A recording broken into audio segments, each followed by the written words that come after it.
I'm practically on time. It's a miracle.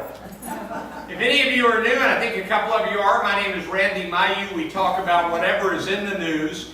And yes, in fact, there was a miracle. If there is a God, God has proven God's existence this weekend. The Dallas Cowboys won a football game. And so we've got a wonder. And by the way, they won it impressively. They came back. Tony Romo looked like he knew how to play the game. It was encouraging all the way around. So that was good news. I'm a Peyton Manning fan. Oh, right. And boy, did he bring his team back and then didn't get a chance to win it in overtime. That was tough. That was tough. Okay, so that's the football news, although the big football news we'll talk about in a minute. All right, I think that's it. You know, we always start with the big news. You've got ISIS.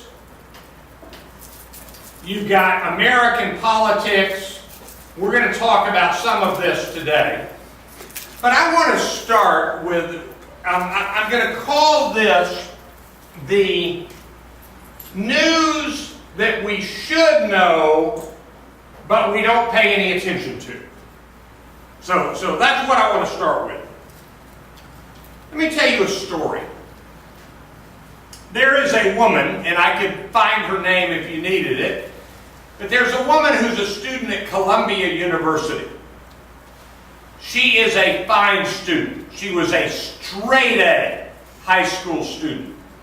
She went to Columbia. She is a student leader. She is involved in all sorts of processes, helping freshmen, involved in public service while a student.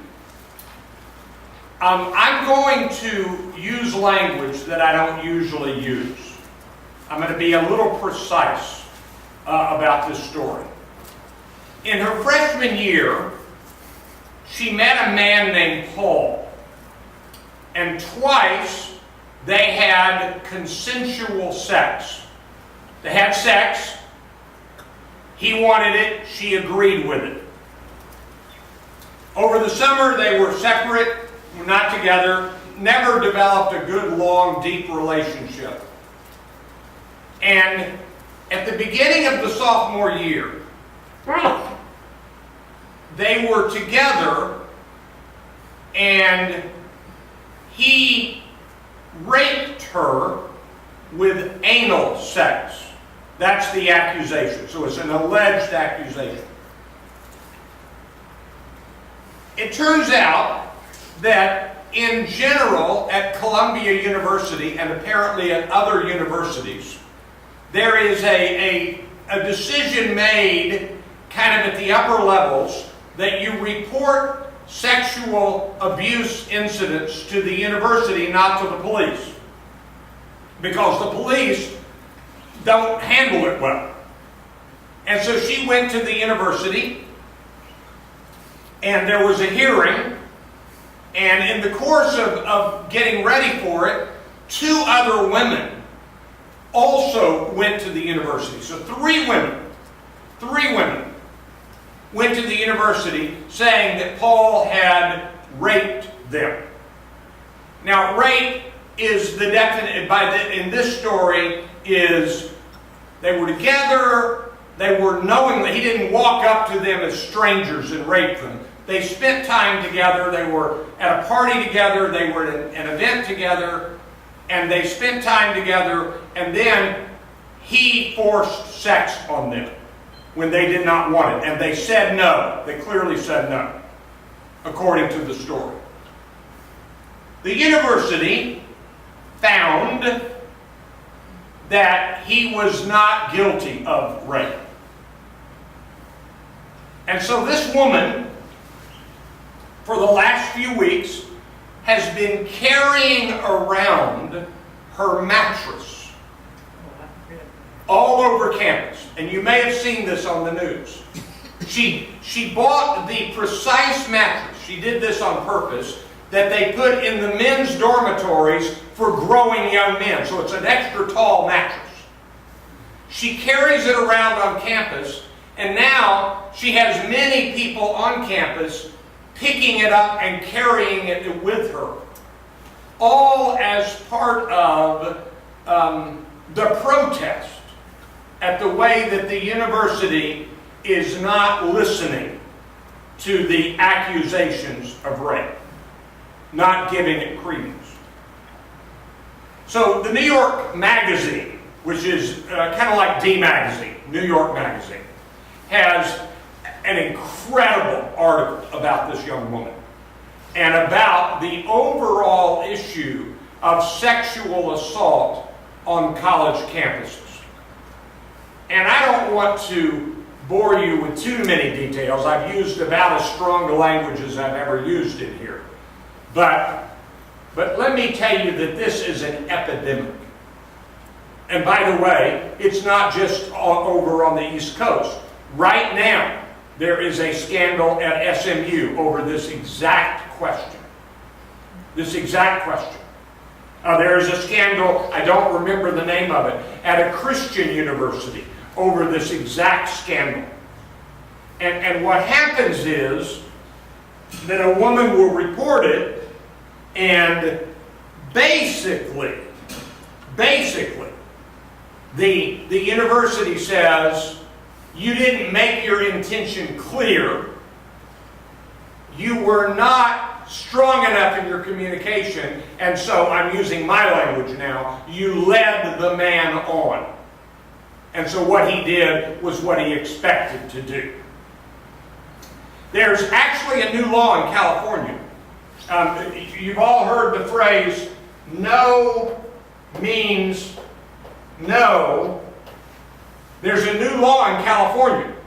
And now you don't have to say no, you both have to say yes.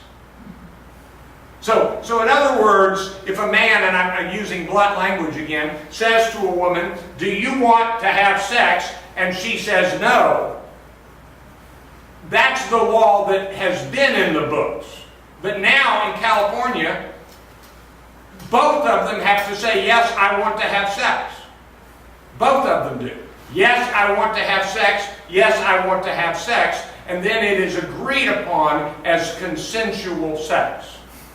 And there is already indication that the number of sexual assaults on the campuses of California where this occur, where this law is in place, the number of sexual assault accusations are dropping dramatically. Dramatically. Now, let me say something. This is delicate. Did you know that men and women have a lot of sex? I don't know if you knew that. And we've sort of never been told the full story. I mean, it's too offensive to tell it. For example, did you know that Miss Kitty on Gunsmoke actually ran a house of ill repute?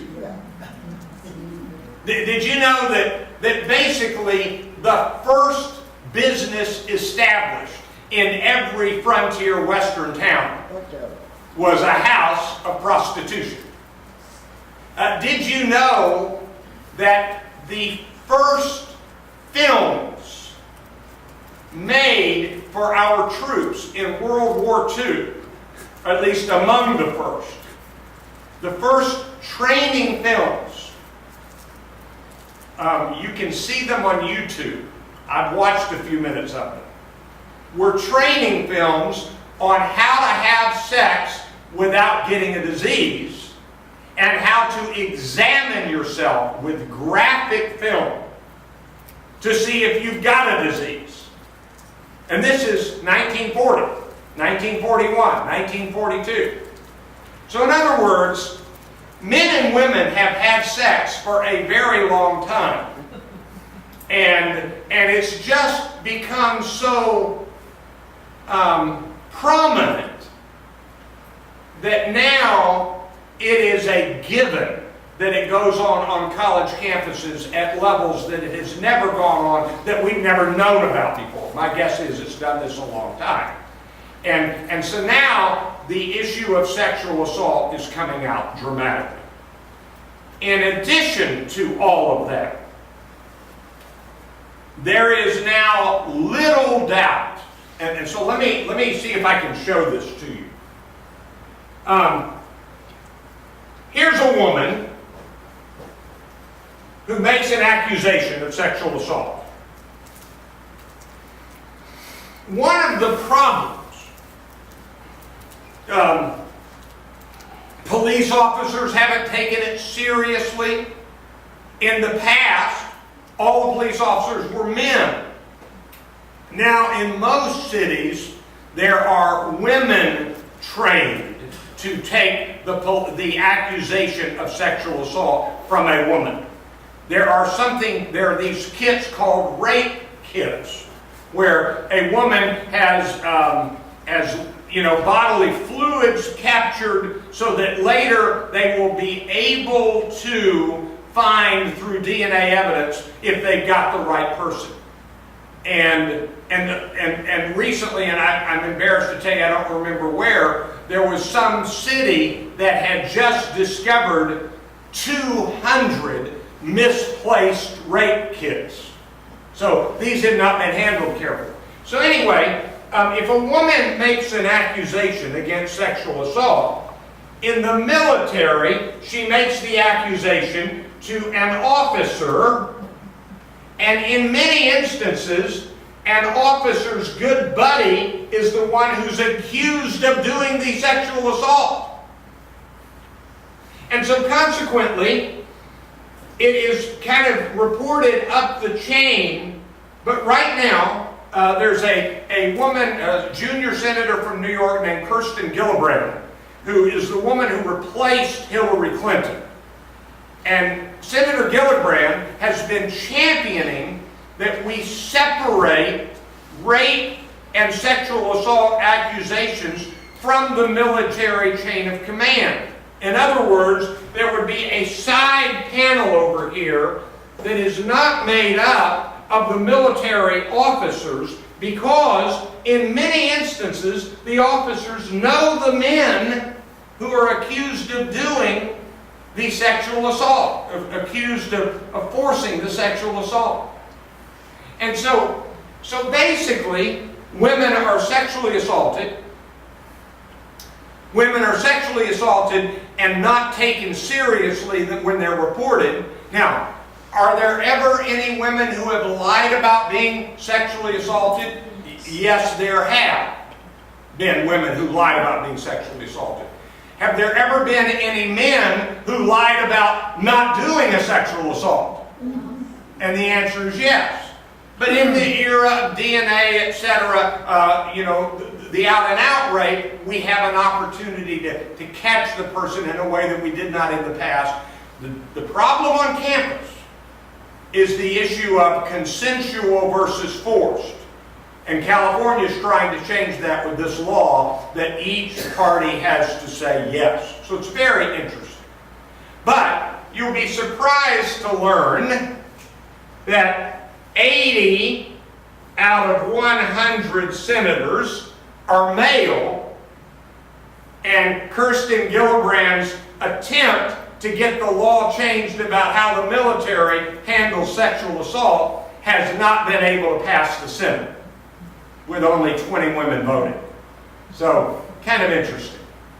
Now, this is really delicate what I'm about to say here, because y'all are going to really accuse me of going full-fledged political here. I don't know that a man in a leadership position will ever take this issue seriously enough. I mean, I've never,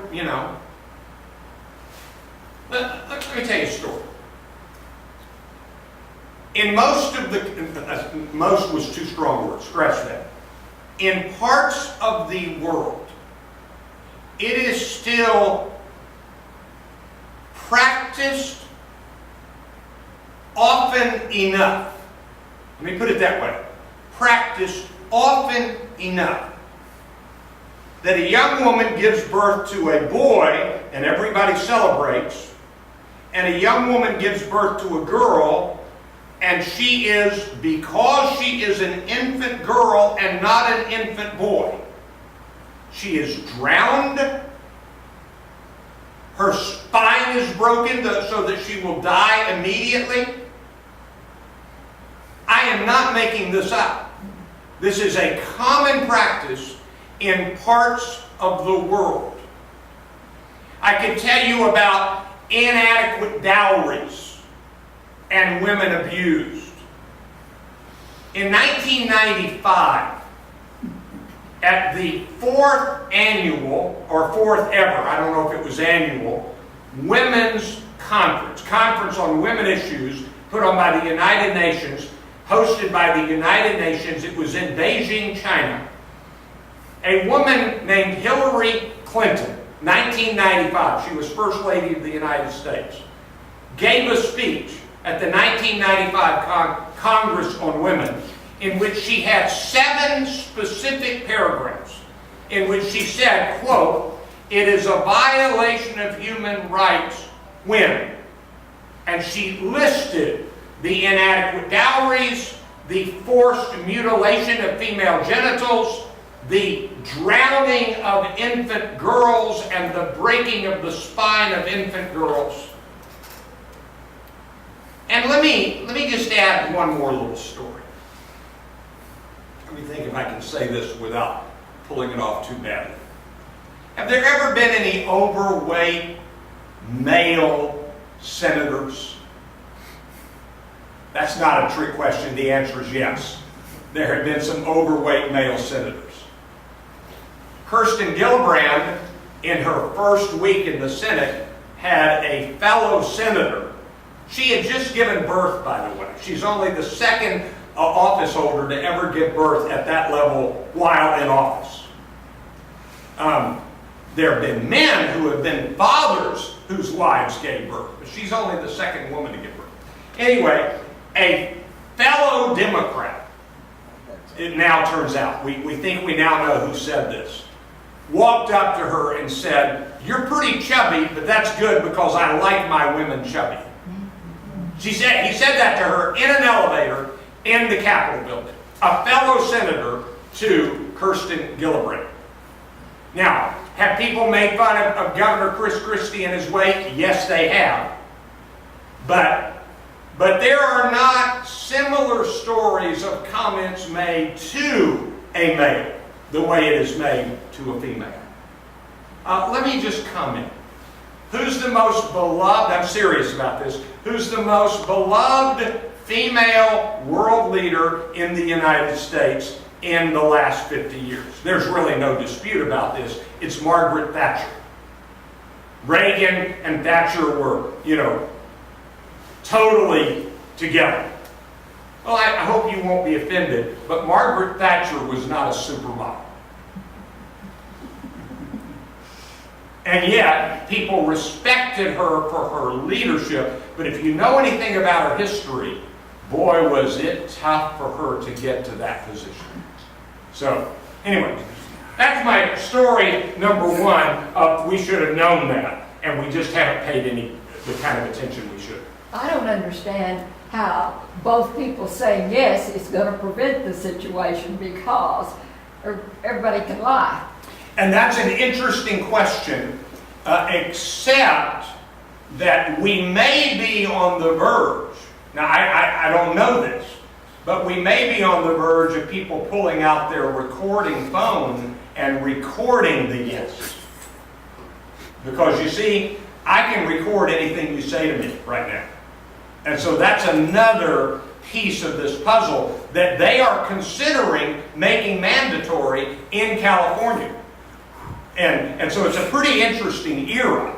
But you are certainly right. One person could say, we both said yes, and another person, after they both said yes, could get mad at the other one and say, I didn't say yes. And now you've got, what you're really saying is there are a fair number of people who lie a lot. And you're right about that. And I'm sorry that I agree with you, but I agree with you. But I'm sorry, I wish I didn't agree with you. I wish that people didn't lie. Okay, so that's story number one. Story number two. Now, I actually believe that this is very related, and so let me describe it this way. You ever run up against anybody, heard anybody say, you know, I just don't want to read the news, it's too depressing.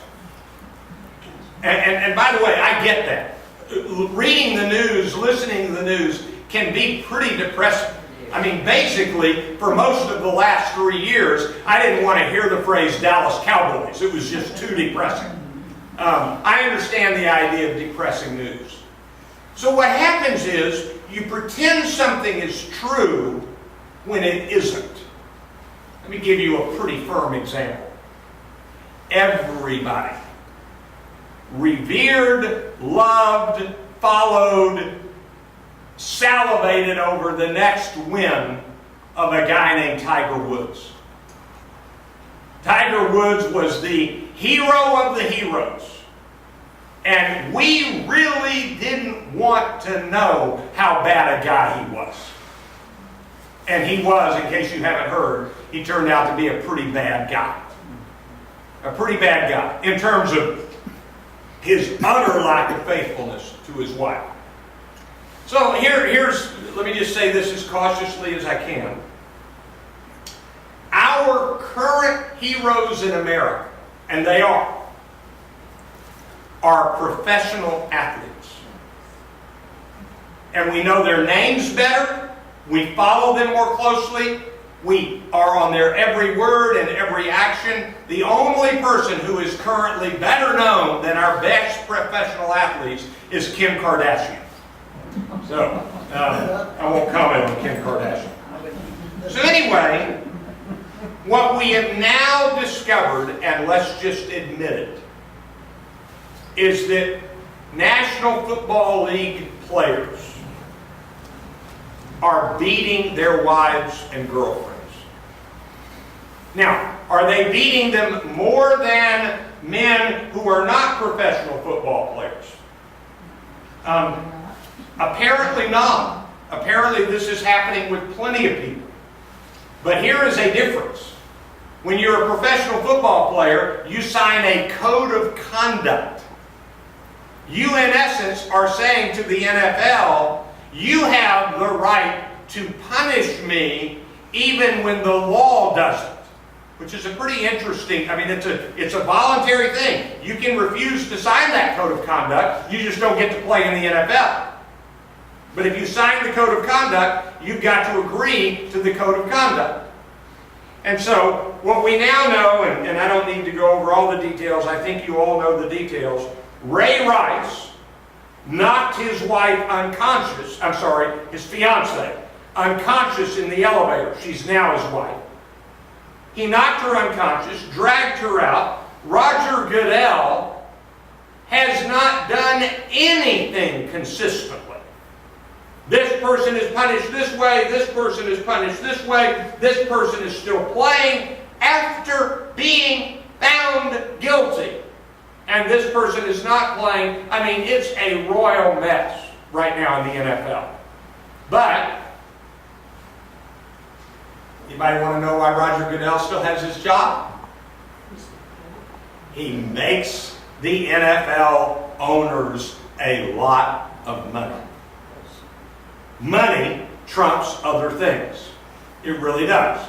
So, the other story is the NFL and the domestic violence issue. I don't know who ever came up with the phrase domestic violence. It doesn't sound very domestic to me. So, all right, one of them. Who can tell me about yesterday's march? Anybody? One of you. Climate change. Well, here's the deal. Climate change. What's that? Climate change. Yeah. It wasn't covered by the news very much.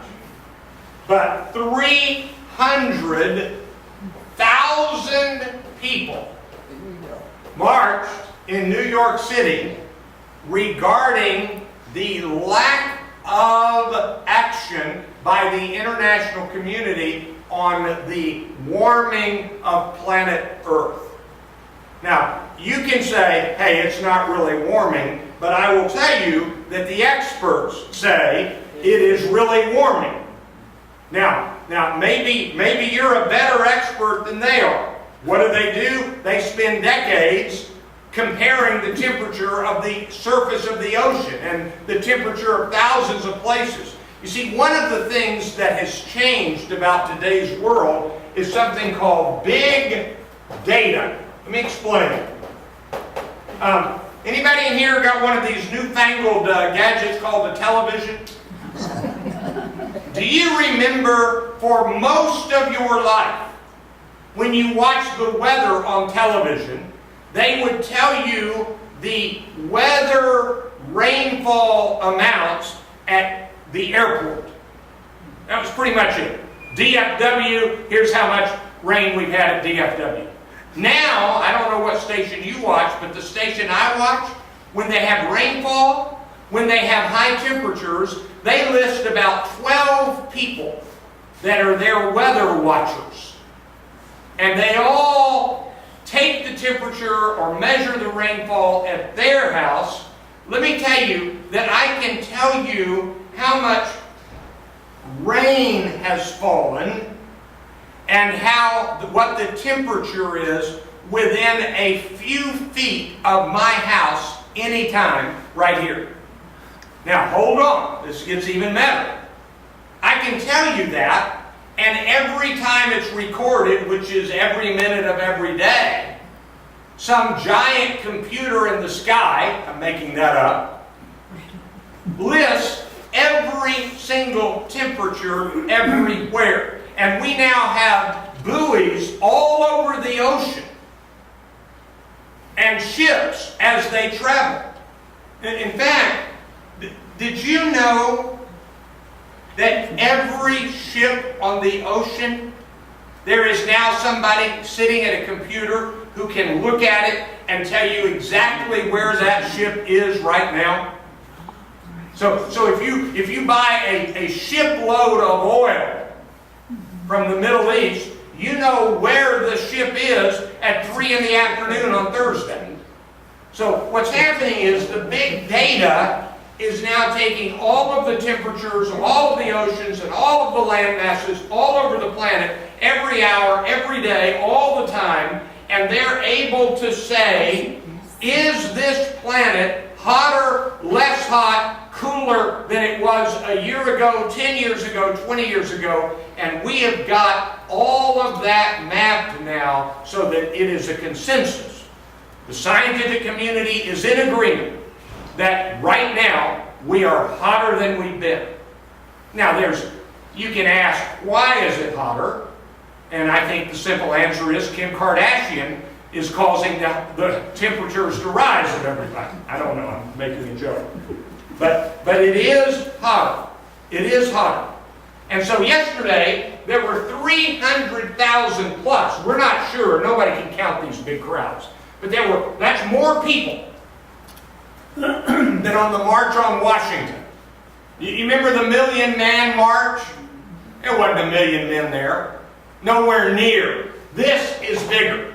There were 300,000 people marching yesterday saying, we have got to deal with the planet issue on its heat, on its warming, and it wasn't even mentioned in the news prominently. Holy mackerel. Holy mackerel. So, that's my little list, and by the way, we could come up with others on stuff we should know that we're not talking about. Stuff we should know that we're not talking about. Who's got a question about women carrying mattresses, about domestic violence, or about global climate issues? Nobody. I think we all have questions, it just take too long to discuss it. She said, I think we all have questions, it would just take too long to discuss it. By the way, I am serious about this. If our newspapers treated these stories the way they treat the Dallas Cowboys in the Dallas Morning News, we might know more about it. Our best writers and our most resources are put into sports stories. Isn't that interesting? Isn't that interesting? Okay, so that's that story. Now, let's go to the next story. This is pretty big news. Does anybody know the population of Scotland? I may have said this in our reading group last night. Does anybody know the population of Scotland? 6 million. How many? 6 million. That's pretty good. It's 5.3 million. That's the population of Scotland, 5.3 million. DFW, the place we live, 6.8 million. So last week, the entire world was wondering, is Scotland going to vote for its independence over Great Britain, from Great Britain? And I want you to know that the entire population of Scotland is not as many people as DFW. Isn't that interesting? I mean, I just think that's really, really interesting. Now, the first, by the way, you all know how this came out. Scotland voted to stay part of Great Britain. The vote turnout was 84% turnout. Holy mackerel. For the first time ever, 16 to 17-year-olds were voting in the election. Let me say that again. 16 and 17-year-olds were voting in the election in Scotland. I got to tell you, if 16 and 17-year-olds were voting in Texas, I would worry that they don't know enough to vote. On the other hand, I'm not sure that some of the adults know enough to vote. But 16 and 17-year-olds were voting in Scotland. It was 84% turnout. The vote outcome was 55% to stay with Great Britain, the United Kingdom, and 45% said, let's leave. So it was a 55 to 45. The head of the Scottish Parliament, who had led this charge, resigned afterwards. He said, it's clear the people of Scotland have voted to stay. Does anybody know why people think this will come up again in a few years? Anybody? Basically, I'm oversimplifying, everybody older in Scotland voted to stay with Great Britain. The majority of younger voters, 35, 40 and below, voted to leave. And so the current theory is it'll come back up in another decade, give or take, and then it could be real trouble. So I have spent the last few days trying to figure out what in the world Great Britain is. Now, if you sound confused, I'm confused. Are you ready? Here is the United Kingdom right now. It is England, Wales, Scotland, and Northern Ireland. That's the United Kingdom. They are all four countries. England is a country, Wales is a country, Scotland is a country, Northern Ireland is a country. Ireland is no longer part of the United Kingdom. Only Northern Ireland is. It's a separate country. Now, at this point, you're asking me, well, what is England, Scotland, Wales, Northern Ireland? Is it a state? Is it a country? I mean, what is it? And it gets really confusing. It's called the Commonwealth. It's the United Kingdom. Here is the simple description. You can't have a team in the Olympics from Scotland. It's the United Kingdom team. They can't have their separate team. You can't join the United Nations as Scotland. Only the United Kingdom can join the United Nations. So in our worldview, it's more than a state, but in our worldview, we don't understand what they do as a country, but they understand it as a country, but it's part of a bigger country. If you're confused, so am I. I can't figure it out. Now, it's interesting. if you look at the money in Canada and Australia, the Queen of the United Kingdom, the Queen of England, the Queen of Great Britain, is still on the money in Canada and Australia. But they are not part of the United Kingdom. She is the, quote, symbolic head, which is what I thought she was in England. If you're not aware of this, whenever anything big happens in Great Britain, if something really big happens, the Prime Minister has to go to the Queen and ask her permission. It's a ritual. She's not going to withhold her permission. So if the Prime Minister goes to the Queen and says, I'd like to call an election, she'll grant her blessing. And she'll say, yes, let's have an election. And so that's the way it works in Great Britain. I don't understand the royalty. They've done it for hundreds of years. No, it's been going on a long time. But if you go back, for example, to when the United States got its independence, the king was actually running things. So if you go back far enough, the king or queen was running things, and it's been a figurehead for a very long time. But you remember the movie The King's Speech? All right. Again, the king did not have any power at the beginning of World War II, but boy did it matter to the people of England that he spoke to them.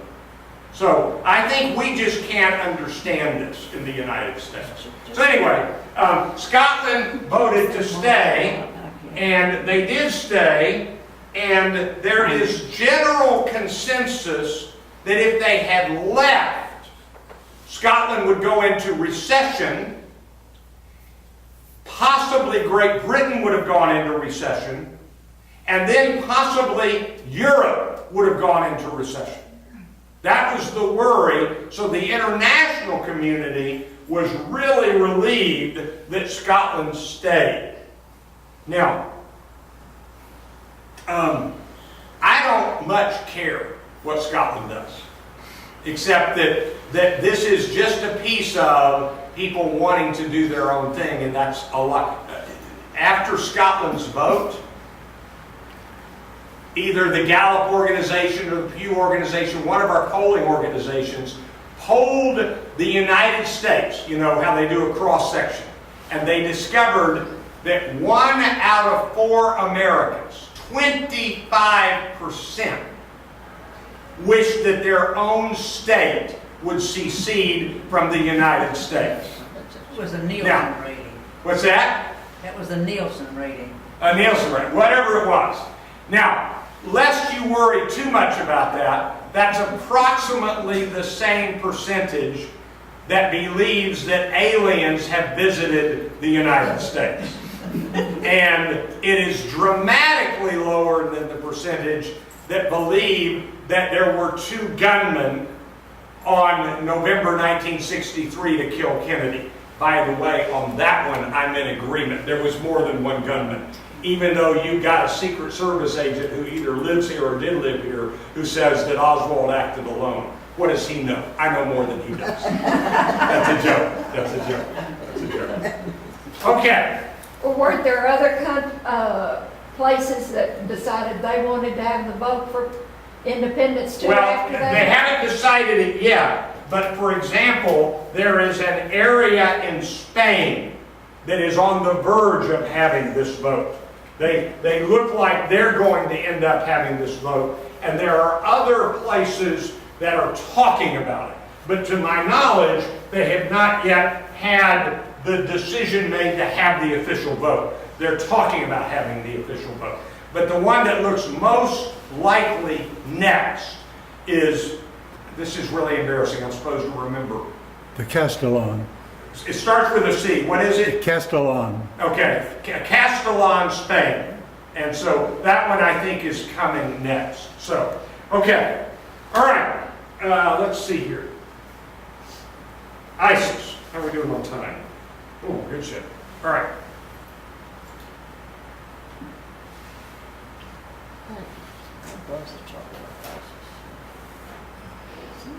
Every Everybody is in agreement in the United States, everybody, that ISIS is a problem.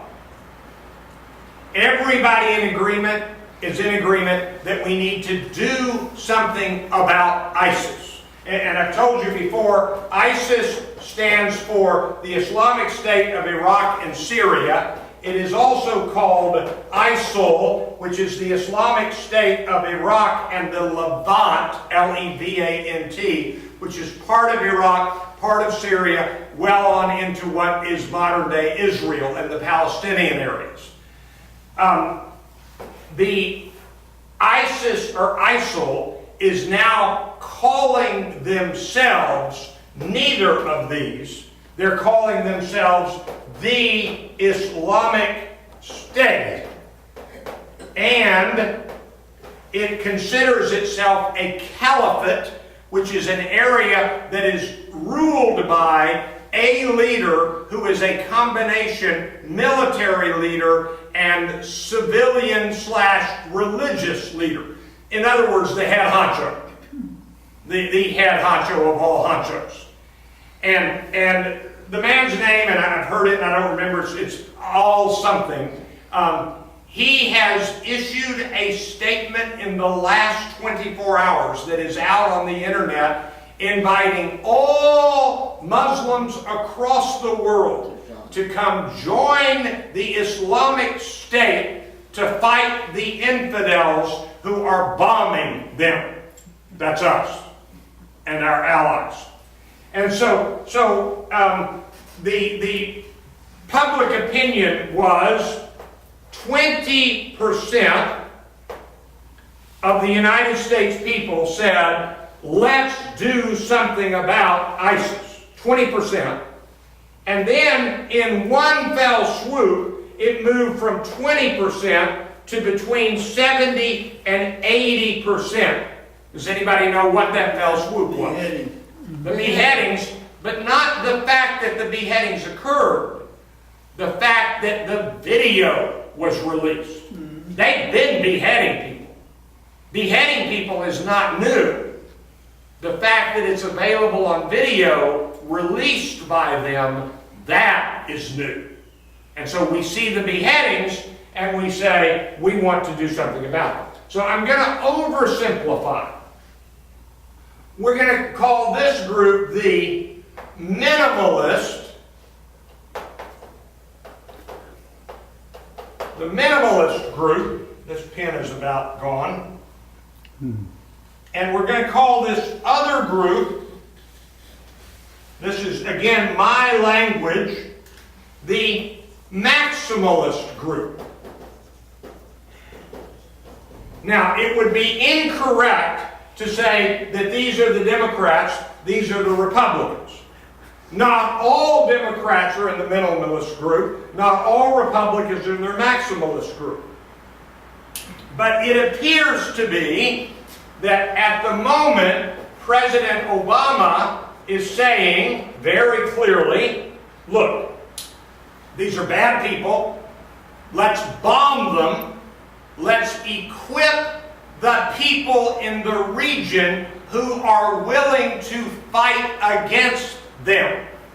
And so Congress last week voted to provide funding for the Syrian rebels to fight against ISIS or ISIL or the Islamic State. And so what President Obama is saying is, look, we'll drop bombs from the air. I'm about to use a phrase that's really interesting. This is not the phrase he used.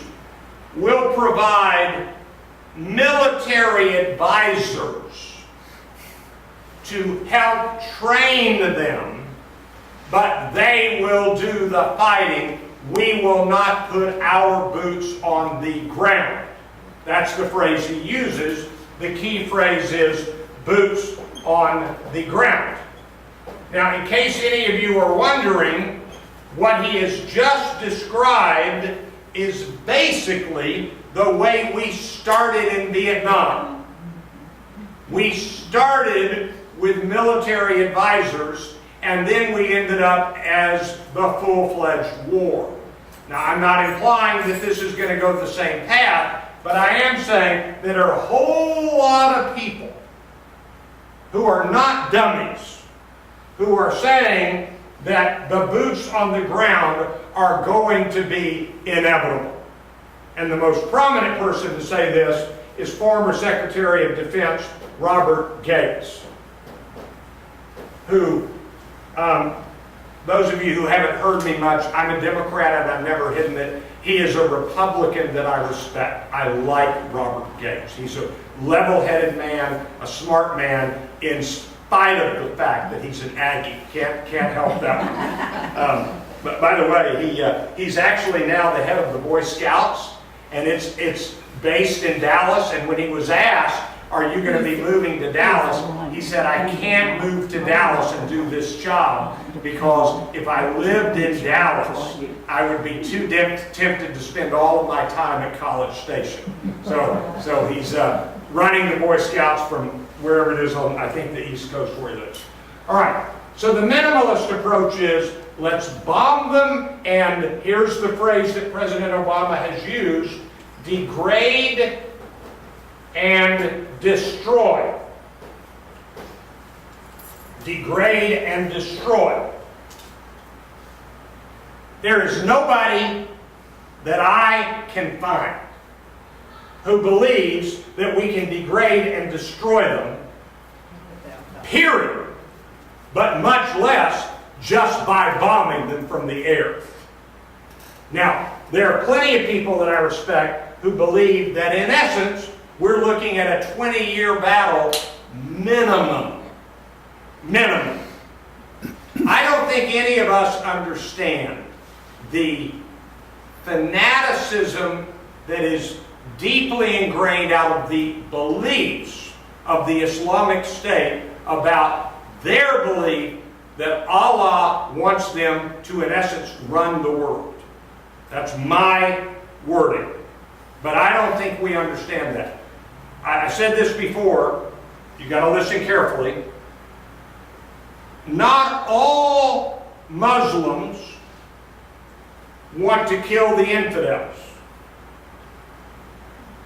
Not all Sunni Muslims want to kill the infidels. Not all Wahhabi Sunni Muslims want to kill the infidels. But practically all of the Muslims that do want to kill the infidels, and by the way, the infidels are the non-Muslims and the Muslims who don't want to kill the infidels. Let me say that again. If you're not a Muslim, you're an infidel. If you're a Muslim that think it's okay for a Christian to exist, you're an infidel. So not all Wahhabi Sunni Muslims want to kill the infidels, but practically all of the Muslims who want to kill the infidels come out of the Wahhabi Sunni Muslim strain. So there's something in that group that in some way or another feeds that. Not all the people in the group feel that way, but if you'll remember, go back to this. This is to me the most telling opinion poll I've ever read, ever, about the whole Muslim issue. When Osama bin Laden was known as the man who was killing innocent people in the 9/11 attacks and in other attacks, when it was known that he was behind it, Saudi Arabia is a Wahhabi Muslim country. They, as a country, backed stopping Osama bin Laden. But in a public opinion poll in Saudi Arabia, more than 60% of Saudi Arabians supported Osama bin Laden. More than 6 out of 10, more than 60 out of 100. Holy moly. So, that's my latest on ISIS. Now, it's a really difficult question. We kind of forget that there were a lot of Americans who did not want to fight Germany in World War II. We had what they call isolationists. We actually had Henry Ford and Charles Lindbergh that were supportive of Adolf Hitler in the 30s. Imagine that. Supporters of Adolf Hitler.